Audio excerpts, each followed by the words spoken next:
I'm Staff Sergeant Allie Rose. In the news, the nonprofit group Blue Star Families released findings of its 2010 military lifestyle survey.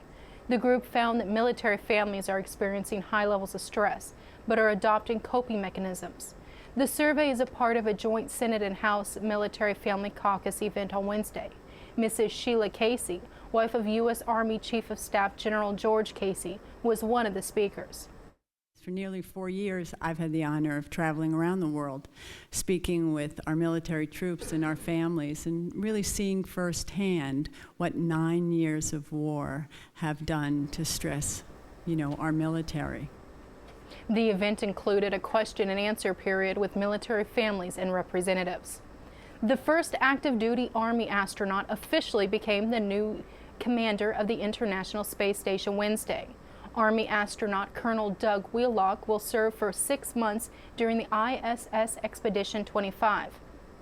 He has been aboard the space station since June and will keep the laboratories operational and empower the crew so they can conduct science experiments and bring results back to Earth. Camp Lejeune is waiting on results to see if any additional barracks are infested with bed bugs. One Marine Corps barracks building has been evacuated after bed bugs were found in 7 dorm rooms, a lounge, and duty office. Base officials say wherever there is a large transient population, there is an increased risk for bed bugs. Exterminators will be spraying the barracks once a week for the next 30 days. The Coast Guard is testing seafood in the Gulf of Mexico after the massive oil spill there. There are concerns the seafood may be contaminated. NOAA officials say they're sampling very carefully, making sure areas that are reopened are in fact safe. Since the spill, 40,000 square miles of the Gulf have reopened. And for the latest military news, signature programming, and more, head to PentagonChannel.mil.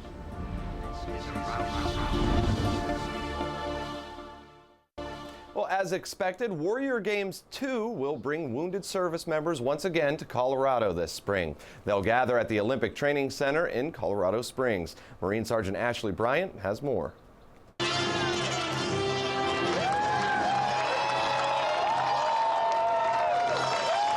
Legendary football player Roger Staubach last year lit the Olympic torch, beginning what seems destined to be a tradition. I'm very pleased today to announce our second Warrior Games.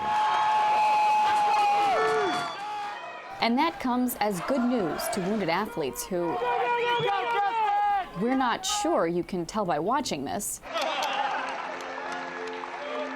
seemed to take to the event. I cannot wait till next year.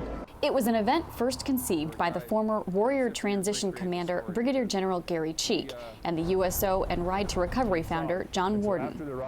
The U.S. Paralympics teamed up with the DoD to make it happen. Some 200 injured service members that came to Colorado Springs last year got to feel that magic, the power to heal, the power to compete, and the power to dream. One of the chief cheerleaders, I was right there in the front row. Master Sergeant William Spanky Gibson, plans to lead this year's charge. We really want to get in and encourage some of those young wounded, ill and injured, to get out there and say, okay, hey, last year when we were doing this, you guys were in theater in Afghanistan. Master Sergeant Gibson lost his lower leg to sniper fire in 2006. He went back to Iraq in 2008. He knows something about recovery and how sports can heal. Big thing with the wounded warriors at young ages, they get to a level in their recovery where they start getting a little apathetic. They get into lulls, they plateau in the recovery process, but then by the mid to end of the Warrior Games, now they were part of not only a team in competition, but a team of peers, and it totally changed their mindset. The events, 9 of them, and the numbers, 200 competitors, will stay the same in 2011. But the competition, don't mess with me, I'm a badass, is expected to be even more fierce. Marine Sergeant Ashley Bryant, Pentagon Channel News. The games will be held May 16th to the 21st, and each of the services will likely begin recruiting in February.